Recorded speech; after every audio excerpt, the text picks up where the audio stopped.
Welcome to the second lecture of building bylaws. तो आज मैं बताऊंगा बिल्डिंग के चारों ओर ओपन स्पेसेस कितना देने हैं। तो ओपन स्पेस क्या होता है? The open space shall be the minimum distance measured between the front, rear and side of the building and the respective plot boundaries. तो ये बिल्डिंग के फ्रंट, रियर एंड साइड से प्लॉट बाउंड्री का जो distance होता है वो है ओपन स्पेस। तो फ्रंट में जो स्पेस होता है वो है फ्रंट ओपन स्पेस, दोनों साइड में जो स्पेस छोड़ा जाता है वो है साइड ओपन स्पेस, और रियर में जो पीछे स्पेस छोड़ा जाता है बिल्डिंग के वो है रियर ओपन स्पेस। तो बेसिकली ये जो ओपन स्पेस दिया जाता है तो ये इसका मेन पर्पस है लाइट और वेंटिलेशन के लिए। अगर लाइट वेंटिलेशन ताकि सही से एंटर कर पाए घर पे, तो इसलिए ओपन स्पेसेस दिया जाता है। तो फ्रंट ओपन स्पेस जो दिया जाता है इसका स्पेसिफिकेशन क्या क्या है? तो ये फ्रंट ओपन स्पेस जो मिनिमम जो छोड़ना चाहिए हर एक घर के सामने, तो ये डिपेंड करता है width of the street fronting the plot. Okay, तो प्लॉट के सामने जो स्ट्रीट है उसके विड्थ के ऊपर फ्रंट ओपन स्पेस हमें कितना देना चाहिए ये डिपेंड करता है। तो देख लेते हैं, अप टू 7.5 मीटर अगर विड्थ हो अगर सामने के रास्ते का, तो फ्रंट स्पेस मिनिमम हमें 1.5 मीटर छोड़ना चाहिए घर के सामने। ओके, अगर रोड विड्थ अगर 7.5 टू 18 मीटर तक हो तो मिनिमम 3 मीटर छोड़ना चाहिए। तो ऐसे 18 टू 30 मीटर तक 4.5 मीटर छोड़ना होगा, और अबव अगर 30 मीटर होगा रोड का विड्थ तो हमें 6 मीटर फ्रंट ओपन स्पेस छोड़ना होगा। अब देखते हैं स्पेशल केस में, अगर इन केस बिल्डिंग अबट्स 2 और मोर स्ट्रीट्स, अगर बिल्डिंग के सामने एक स्ट्रीट होगा अगर मान लीजिए, और साइड में अगर स्ट्रीट टच में है बिल्डिंग के, तो क्या होगा, एवरेज जो स्ट्रीट विड्थ है वो लिया जाएगा। Okay, subject to minimum of 1.8 metre. तो मिनिमम उस केस में हम 1.8 मीटर हमें फ्रंट ओपन स्पेस छोड़ना ही पड़ेगा। Okay, for streets less than 7.5 metre in width, अगर स्ट्रीट का विथ अगर 7.5 मीटर से लेस होता है तो the distance of the building shall be at least 5 metre from the centre line of the street. तो डिस्टेंस ऑफ द जो building line है वो रोड के सेंटर लाइन से मिनिमम 5 मीटर डिस्टेंस में होना चाहिए। तो ये होता है फ्रंट ओपन स्पेस का रूल्स एंड रेगुलेशंस।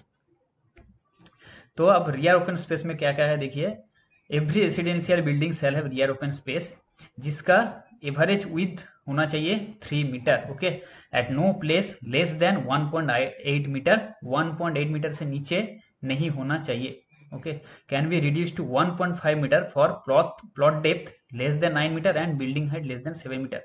तो जिस प्लॉट का डेप्थ मतलब जिस प्लॉट का the distance between front of the plot and rear of the plot. Okay, तो ये जो बेसिकली प्लॉट डेप्थ बोला जाता है इसको, द प्लॉट का जो डिस्टेंस है इसे प्लॉट डेप्थ बोला जाता है। तो प्लॉट डेप्थ अगर 9 मीटर से कम हो और बिल्डिंग हाइट 7 मीटर से भी कम हो, तो ये जो रियर ओपन स्पेस है पीछे जो जगह छोड़ना चाहिए वो 1.5 मीटर तक हम रिड्यूस कर सकते हैं। तो और साइड ओपन स्पेस में उसके बाद देखते हैं साइड ओपन स्पेस में क्या होता है। डिटैच बिल्डिंग मतलब डिटैच बिल्डिंग मतलब प्लेन बिल्डिंग जो कि डिटैच्ड है, जैसे कि ये बिल्डिंग जैसे कि इमेज में दिख रहा है। तो ये बिल्डिंग के लिए मिनिमम 3 मीटर हमें छोड़ना होगा इधर साइड। ओके, सेकंड कंडीशन है if height less than 7 metre, building का हाइट अगर 7 मीटर से कम होता है, and frontage less than 12 metre, one side can be 1.5 metre. Frontage मतलब मान लीजिए ये एक प्लान है बिल्डिंग का, तो अलोंग द रोड जो प्लॉट का जो लेंथ है अलोंग द रोड साइड, तो ये होता है बिल्डिंग का फ्रंटेज इस केस में। ओके, तो ये फ्रंटेज अगर लेस देन 12 मीटर होता है और बिल्डिंग का हाइट अगर 7 मीटर से भी कम होता है, तो one side can be reduce to 1.5 metre. एक साइड में हम 1.5 मीटर छोड़ सकते हैं जगह।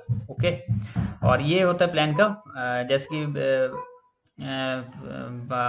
आगे में पीछे में बताया कि ये जो है ये लेंथ इसको प्लॉट डेप्थ कहा जाता है। ओके, जैसे कि मैंने front open space rear open space में बताया कि प्लॉट का डेप्थ अगर 9 मीटर से कम हो, तो प्लॉट डेप्थ मतलब ये जो है लेंथ ये लेंथ को प्लॉट डेप्थ बोला जाता है। ओके, तो उसके बाद क्या आता है, side open space. Side open space के बाद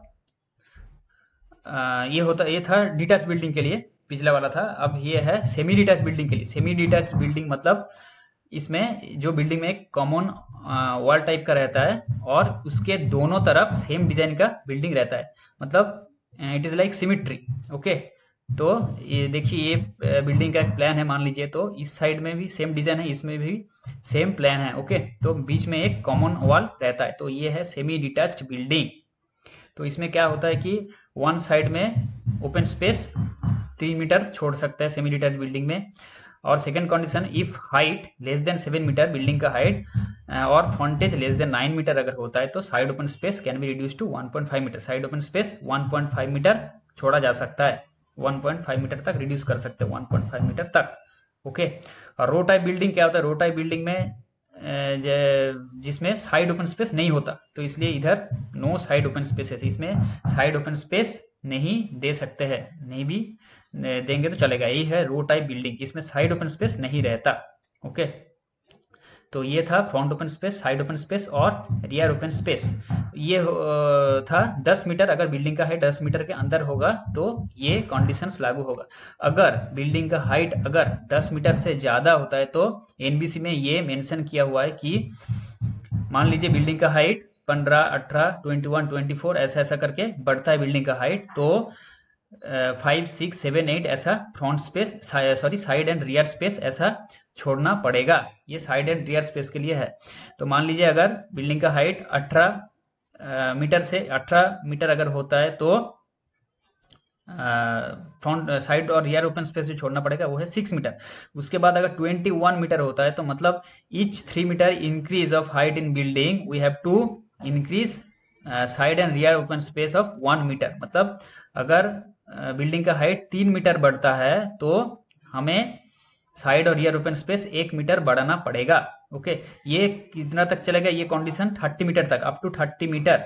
ओके, तो अगर बिल्डिंग का हाइट मान लीजिए 30 मीटर से भी ज्यादा होता है तो क्या होगा, each increase of 5 metre of building height we have to increase the side और rear open space by 1 metre. मतलब ये जो 3 मीटर तक जो कंडीशन था, 3 मीटर के लिए 1 मीटर बढ़ाना होगा साइड ओपन स्पेस, तो 30 मीटर से अगर ज्यादा अगर आप जाते हैं तो क्या होगा, ईच 5 मीटर मतलब 5 मीटर अगर हाइट आप इंक्रीज करते हैं तो साइड और रियर ओपन स्पेस 1 मीटर आपको इंक्रीज करना पड़ेगा।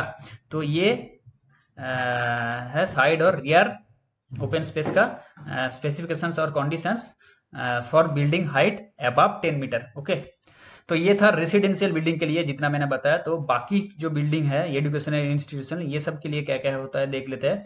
तो एजुकेशनल बिल्डिंग के लिए क्या होगा, जो ओपन स्पेस होगा, except for nursery schools the open spaces around the building shall not be less than 6 metre.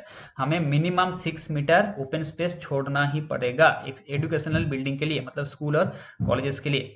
Institutional building मतलब जो आर्ट गैलरी, म्यूजियम होगा, हॉस्पिटल हो गया, तो इंस्टीट्यूशनल ये सब बिल्डिंग के लिए सेम स्पेसिफिकेशन है, ओपन स्पेस 6 मीटर से कम नहीं होना चाहिए चारों ओर। ओके, तो असेंबली बिल्डिंग मतलब सिनेमा हॉल हो गया, थिएटर हो गया, टेम्पल हो गया, जहाँ huge amount of crowd gathering होता है, तो उसमें क्या होना चाहिए, ओपन स्पेस 12 मीटर से कम नहीं होना चाहिए और बाकी जो स्पेस है वो 6 मीटर से कम नहीं होना चाहिए।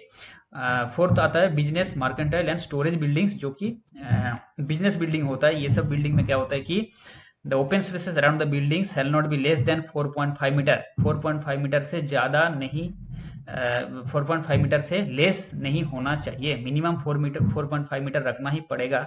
For heights up to 16 metre, अगर बिल्डिंग का हाइट अप टू 16 मीटर होता है तो हमें मिनिमम 4.5 मीटर स्पेस रखना ही पड़ेगा। ओके, अगर 16 मीटर से बिल्डिंग हाइट अगर इंक्रीज करता है तो क्या होता है specification, with an increase of the open spaces of 0.25 metre for every increase of 1 metre in height above 16 metre. तो क्या होगा कि अगर 16 मीटर से हाइट ज्यादा इंक्रीज करता है बिल्डिंग का, तो ईच 1 मीटर अगर हाइट इंक्रीज करता है तो उसके लिए हमें ओपन स्पेस 0.25 मीटर करके इंक्रीज करना पड़ेगा।